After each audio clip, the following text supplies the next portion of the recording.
NBC for a special announcement. Good evening. I would like to take this opportunity to thank Richard Nixon for making this whole thing possible.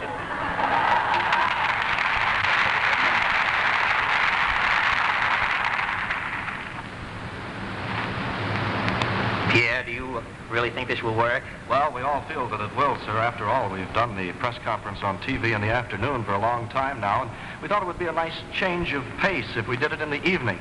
And, of course, more people watch at night, sir. Well, that sounds reasonable. I don't know about these changes you've suggested. Well, it's different in the evening, Mr. President. We've got to dress it up a bit. Well, okay, Pierre, let's try it once. On the air in 10 seconds. Stand by.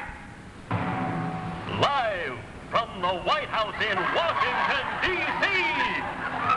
Presenting An Evening with JFK. Press conference is on the air. Questions and answers from everywhere. On the common market today.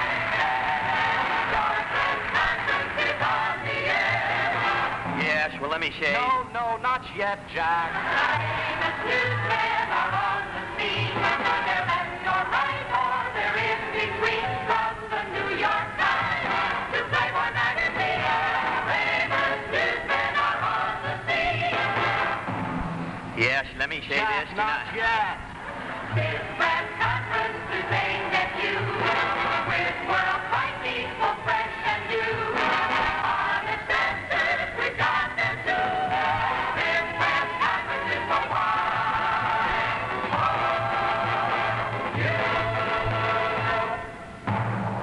And now, here he is. The star of our country. JFK.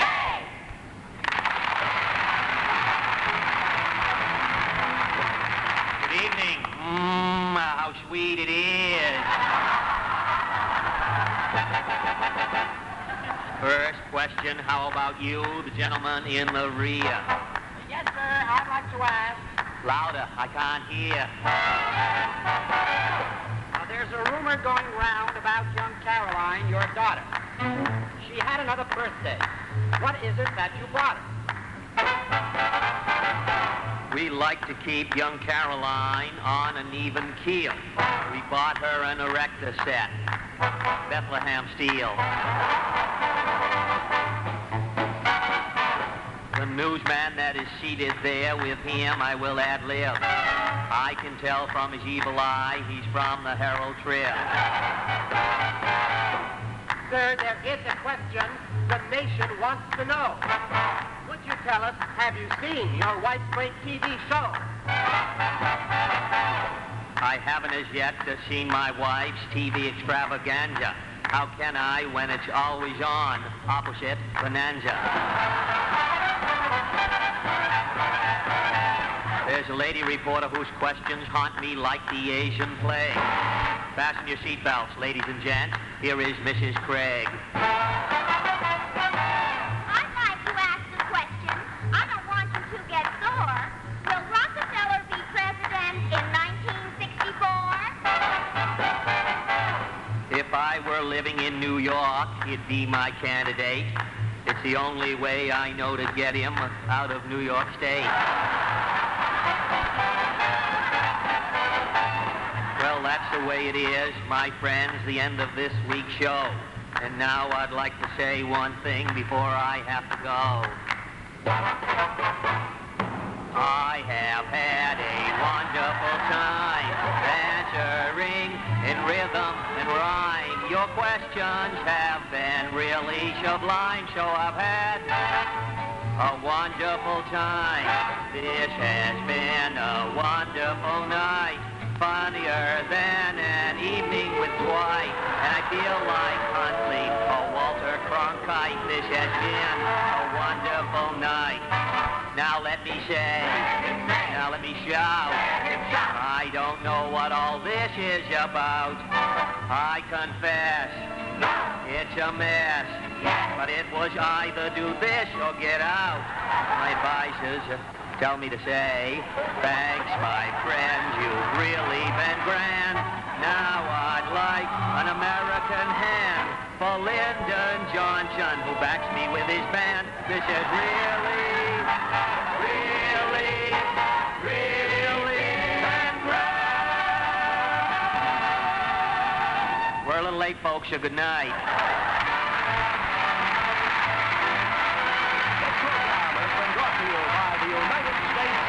Corporation.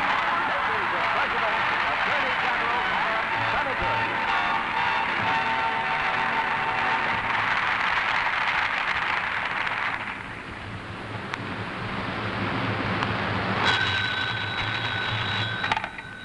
Hello. Hello, Jackie. I've got a big surprise for you. Surprise. Well, it's September 12th, 1958. It's our 5th wedding anniversary, and I found something I think you like. What is it? Tell me. Well, it's a house I want you to look at. Meet me at 3 in front of the 1600 Pennsylvania Avenue. Our 5th anniversary, and you remembered. I'm a lucky girl, married to such a thoughtful young senator from Massachusetts. I had better hurry if I'm going to be there by 3.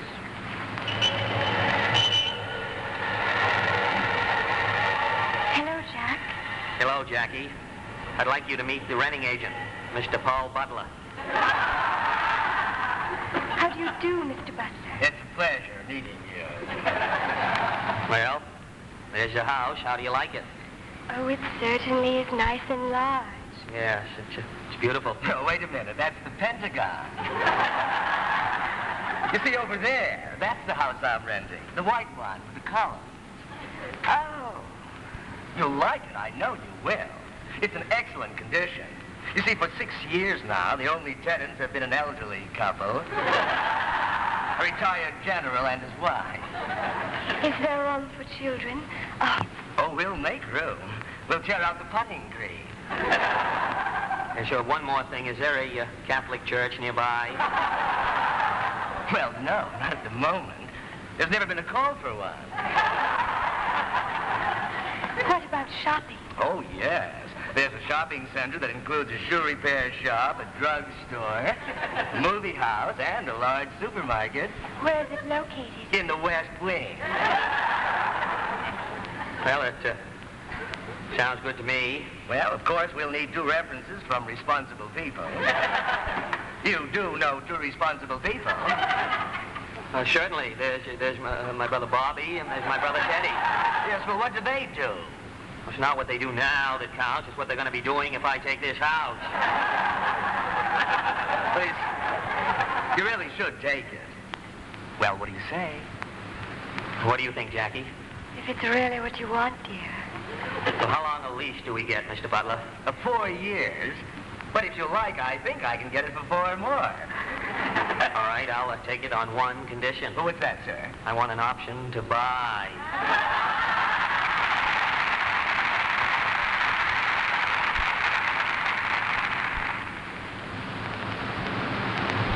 Gentlemen of the Secret Service, I have called the 36 of you together because of a very distressing situation. No, quiet, please. I want this thing cleared up now. I don't mean later, I mean right now. You hand-picked agents have been in charge of Caroline since the beginning, and you have distinguished yourselves one way or another. Now, suddenly, a blot on the department record. Agent Schwartz, rise. You, Agent Schwartz, are in trouble. Schwartz, you've been accused and found guilty of an unforgivable action. Unfortunately for all, Caroline's young friends caught you smoking while you were dressed in your howdy-doody suit. Agent Schwartz, the repercussions of your act will not be stilled for many a year, and it is only right and proper that your punishment be meted out by your own colleagues gathered here. Sir, I'm prepared to take my punishment, whatever it may be. Men, are you ready? Yes, we are. All right, men, give it to him. Shame on Agent Schwartz! Shame on Agent Schwartz!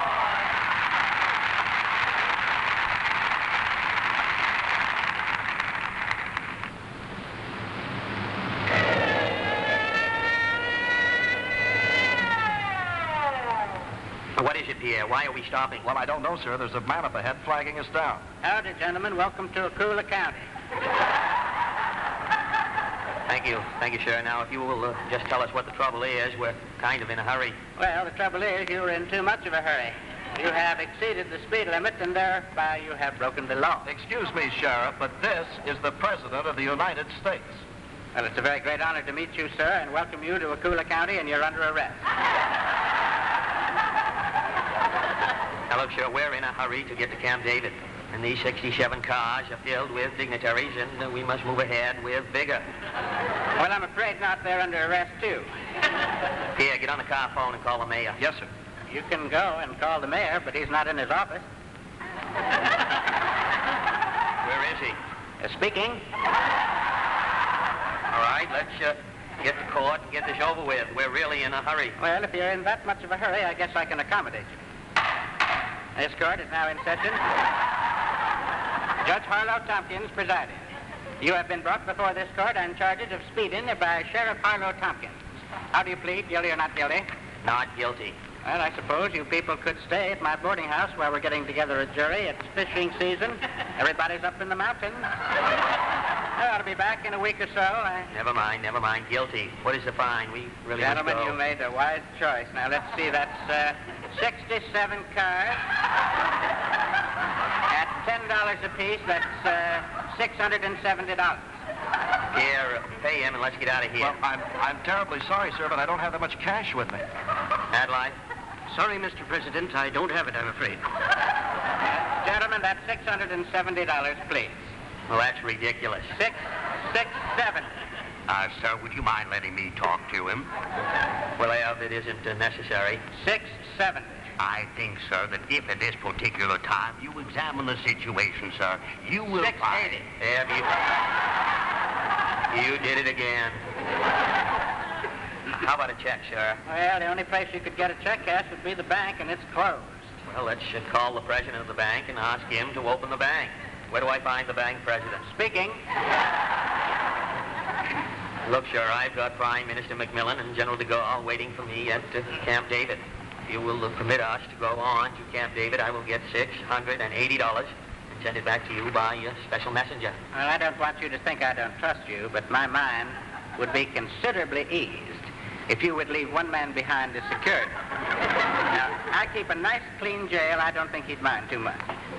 Pierre, I guess you'll... Well, sir, I can't possibly stay. I've got all the notes. Yes, that's right. How about you, Adeline? I'm supposed to discuss the UN proposals. Yes, of course. How about you, Dirksen? Well, sir, I suppose at this particular time it would be That's possible. $690.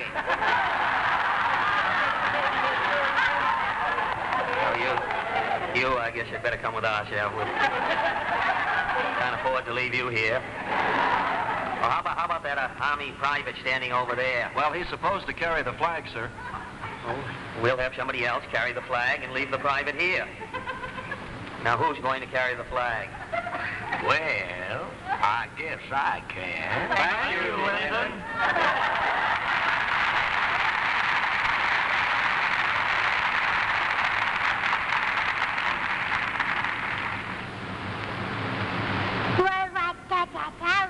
Now, baby John, you sit there and play, and I'll go down and warm up your bottle. Now, be a good boy. That's right, honey. That's right. I'll be back in just a moment. I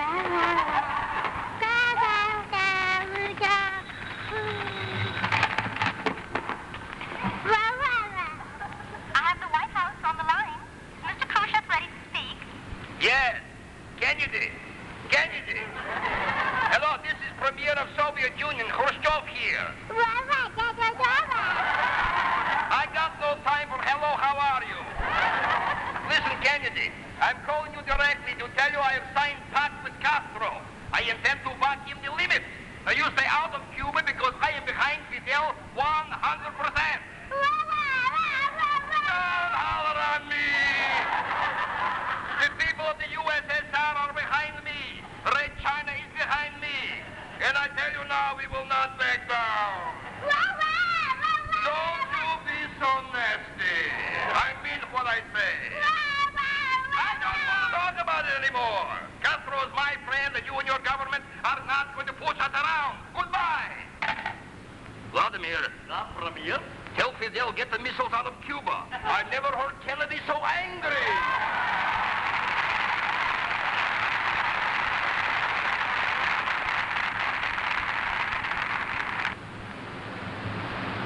Believe me, Jack, you'll enjoy this. Jackie, I know Mr. Casals is a great cellist. But really, you know how I feel about this kind of music. I know, but I want you to try and enjoy it tonight. And this time you can't leave either. We're right here in the front row, and it would be embarrassing. Oh, all right, Jackie.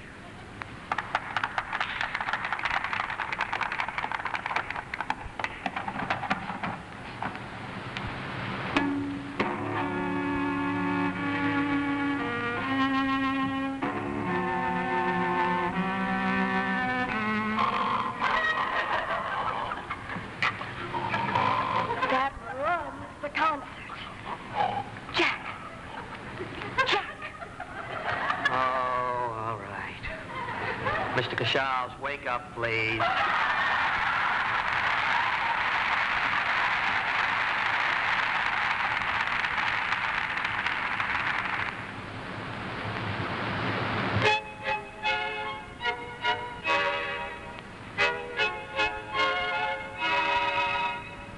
I am only 5 years old. My brother John is 2. We live at 1600 Pennsylvania Avenue. And I have a little song for you. She has a little song for you. May I, Mommy? Yes, you may, dear. Thank you, Mommy. Oh, I'm the first daughter of the first family of the first country in the world. But I'm really only a kid, a simple, usual kid. I'm only 5. We had the Queen of England to a very formal affair. I made a paper airplane and sailed it in the air. It missed the prince by inches and did a loop-the-loop. The Queen was flabbergasted as it crashed dive in her soup. It was vichyssoise and delicious-wise.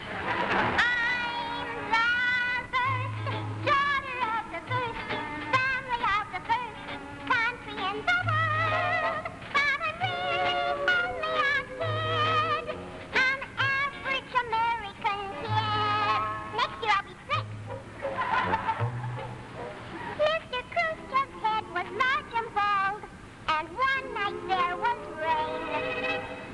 We couldn't find a hat for him. It really was a pain.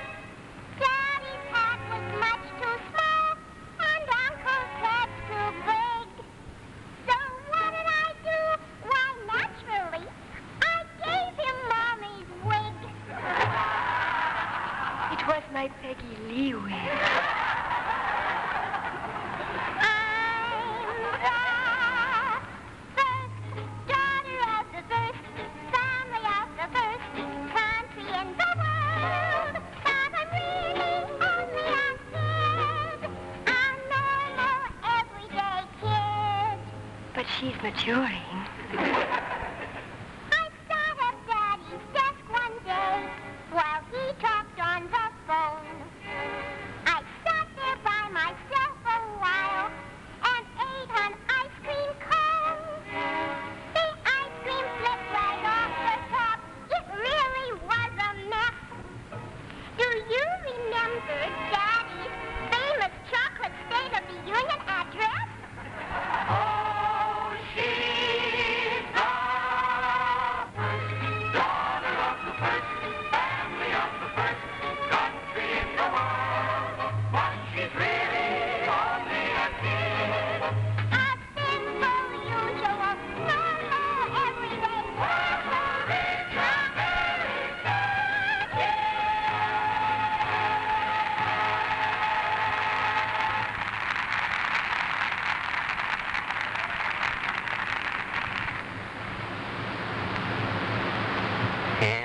Jackie and I and Caroline moved into the White House.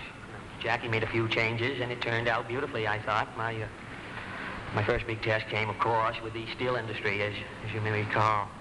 This brought me many problems. Am I going too fast for you? No. Go right ahead. Then, of course, there was Cuba and the Medicare program, with which I'm still having a great deal of trouble, but I am confident that I will eventually work it out to everyone's satisfaction. Now, I'd like to tell you about my strategy for my presidential campaign for 1964. Well, would you mind telling me about it tomorrow? Why? Because I'm afraid your hour is up, Mr. Meter, and I've got another patient waiting.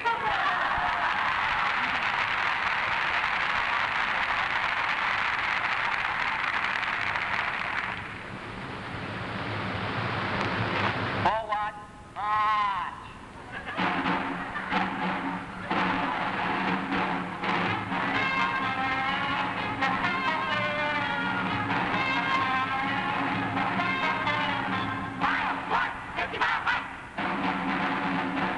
Hot, 2, 3, and 4. Hot, 2, this I like. Hot, 2, 3, and 4. This is your 50-mile hike.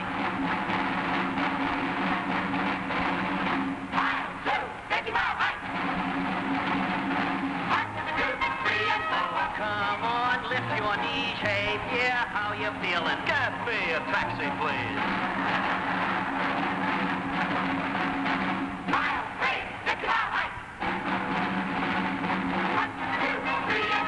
Bobby Kennedy, how you doing? Robert Cat is carrying me.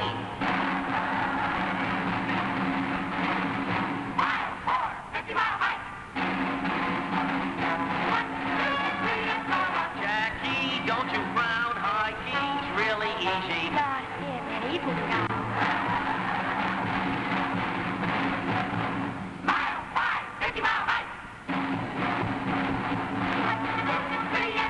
You're all doing fine. Who's that tripping Gretchen? It's me, Caroline.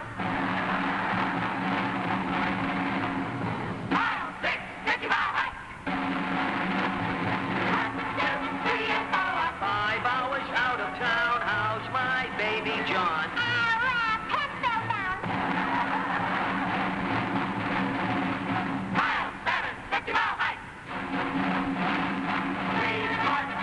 down. My feet are killing me. Only 43. Come on, keep on marching, Jackie. My dear spouse, I quit. You take over. See you back at the house. Yes, you move ahead, driver. Move ahead with vigor.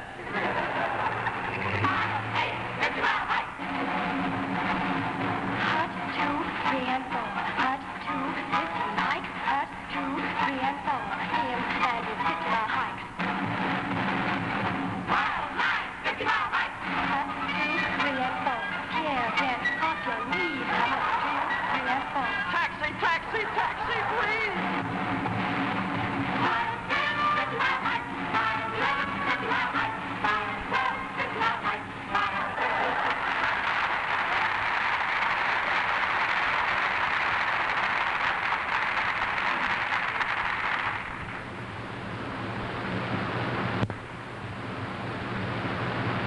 There's a Mr. Foster of the Internal Revenue Service to see you.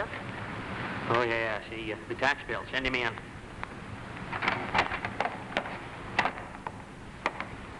I'm from the Internal Revenue Service, and I'm here to investigate the 1962 tax return of Mr. John F. Kennedy.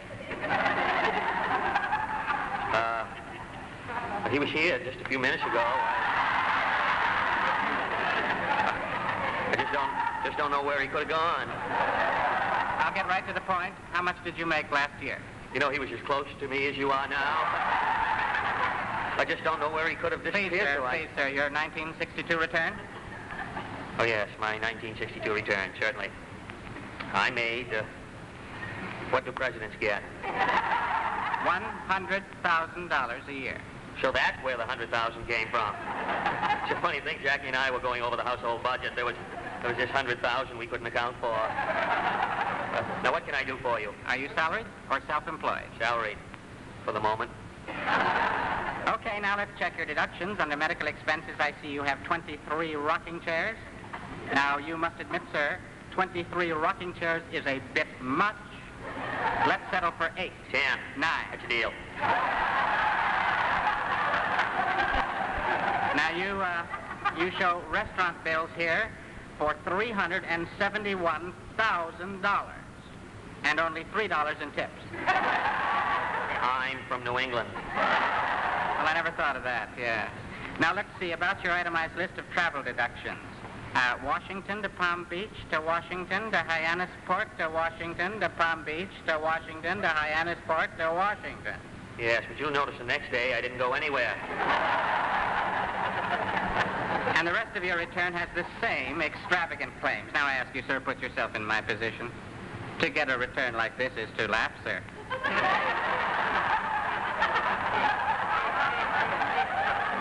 I laugh, sir.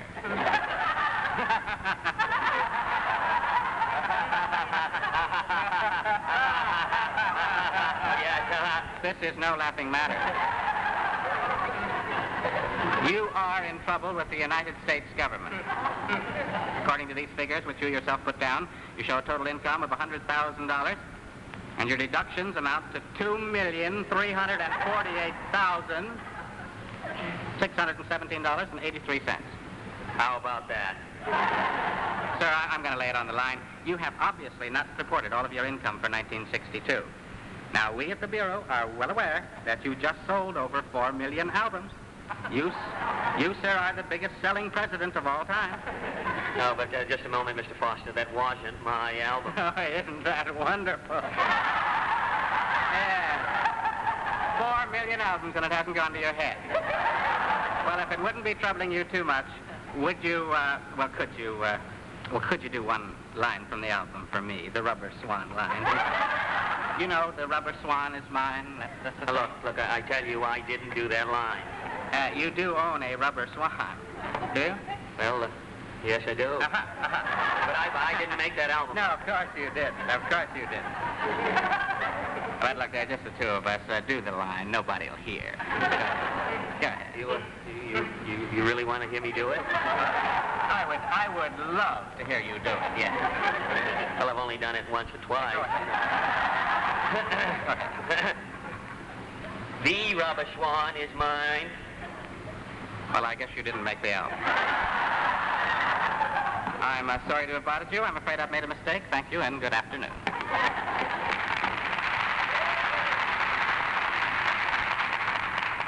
The Rubber Swan is mine. No? That's it. The Rubber Swan is... No, that's not it. Jackie, will you bring out that silly album again?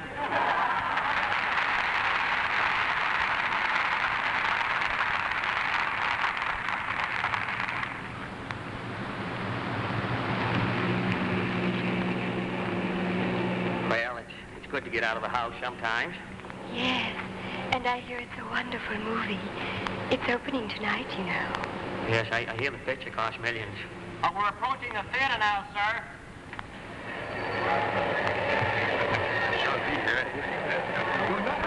Okay, give me 8 men on the left. My movement supposed to be coming right through here. Come on, behind the rope. Charlie, get that fella slipping under the rope. Come on, let's go, fella. Don't be a wise guy.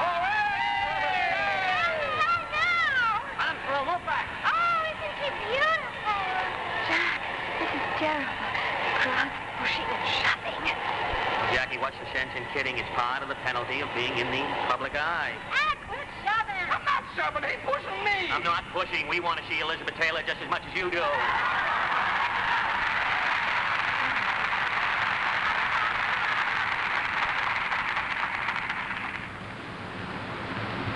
Pierre, I just don't think this is going to work. That's the 48th boy we've interviewed. Not one of them makes any sense. Well, I'm terribly sorry, sir, but we've gotten the most eligible kids in Washington. Now, Caroline has her heart set on going to this birthday party. We've just got to find an escort for her. Well, there's only one more, sir. Well, we might as well see him. Send him in. But I doubt he'll work out. Send that young man in, please.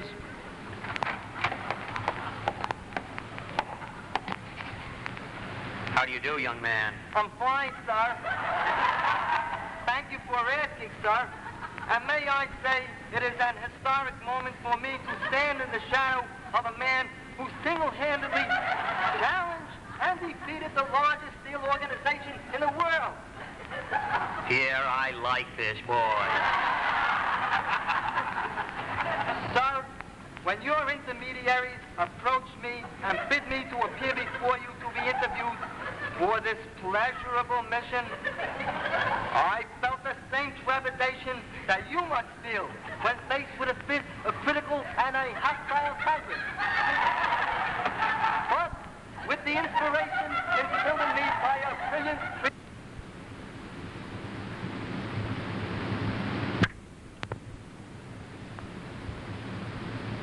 When faced with a critical and a hostile Congress. But with the inspiration instilled in me by a brilliant treatise, Profiles in Courage, I stilled my quaking heart and came here to face you, oh brave leader.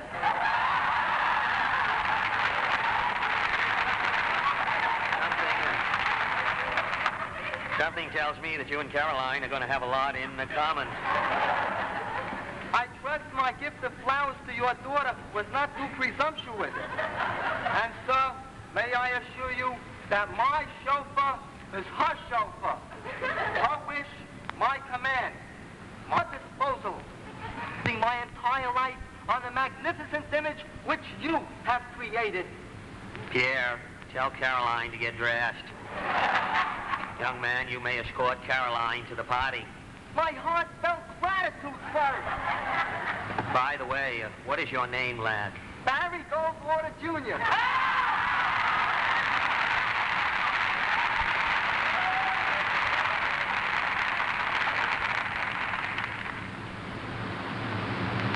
Now, Mr. Khrushchev, I hope you've enjoyed your stay in our country. My fellow Americans certainly wish you a safe journey home. Oh, yeah, I'll bet you do.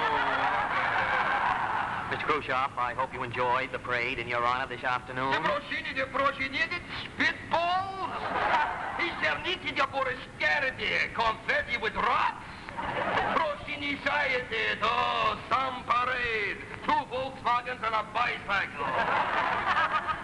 My brother Bobby asked that you extend his felicitations to your people. Brother in the business, huh? Mr. Khrushchev, your political views are your own, and you are entitled to them.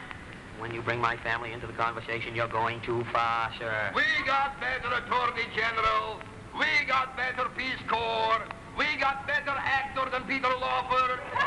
We got better doctor than Ben Casey. You don't know how to run this country. You ought to let me help your honor. Nicky, please, I'd rather do it myself.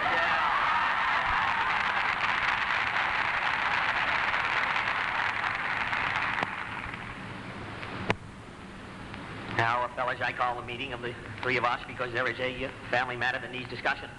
When I went into politics some years ago, I did not mind that the 2 of you decided to go into the same business.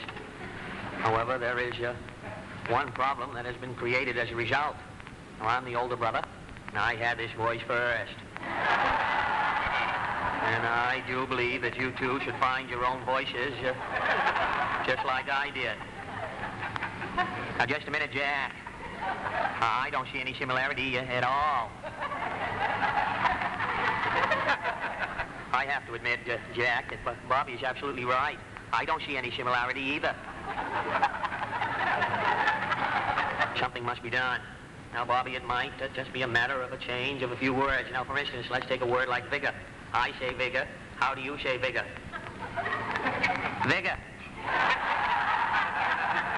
You see, you say vigor the way I say vigor. Now, instead of saying vigor, why don't you say vigor? Vigor. Good, Bobby.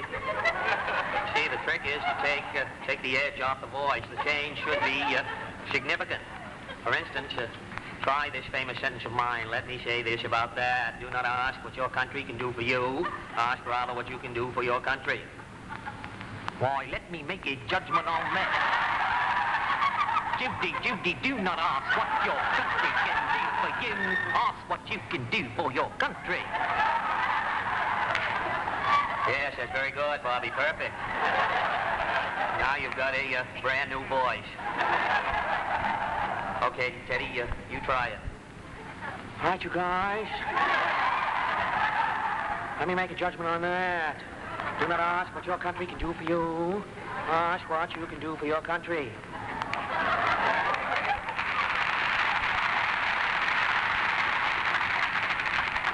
Now no one's going to say you're copying, Teddy. Great, just perfect. Yeah, let me make a judgment on that. Do not ask what your country can do for you. Ask rather what you can do for your country. Cut it out, Jackie.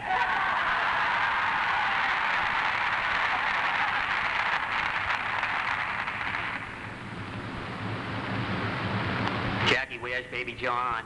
I want to talk to him. Jack, I wish you'd stop calling him Baby John. After all, he's 35 years old now. 35. Yes, it is. 1996, isn't it? Here we are, retired in a little Palm Beach cottage in Hyannisport. 1996. How long ago was it that I was president? 4 years. Well, it's been a good, rich life for all of us, don't you think, dear? Yes, dear. I certainly enjoyed being president. Bobby enjoyed being president. Teddy enjoyed being president. Then I enjoyed being president again. Whatever happened to that funny little chubby man? You know, the Russian you had so much trouble with? Oh, you mean Nicky? Well, he's fine. I hear from him all the time since he defected to West Germany over the Berlin Wall. Oh, by the way, you haven't forgotten we're having a family reunion next Thursday. Oh, yes. Where are we all getting together? Madison Square Garden. Madison Square Garden. Well, it's only for the immediate family. That'll be nice. Well, I guess the high point of our life is really tomorrow, isn't it? Yes, I'm so excited. Just think, Caroline's coronation.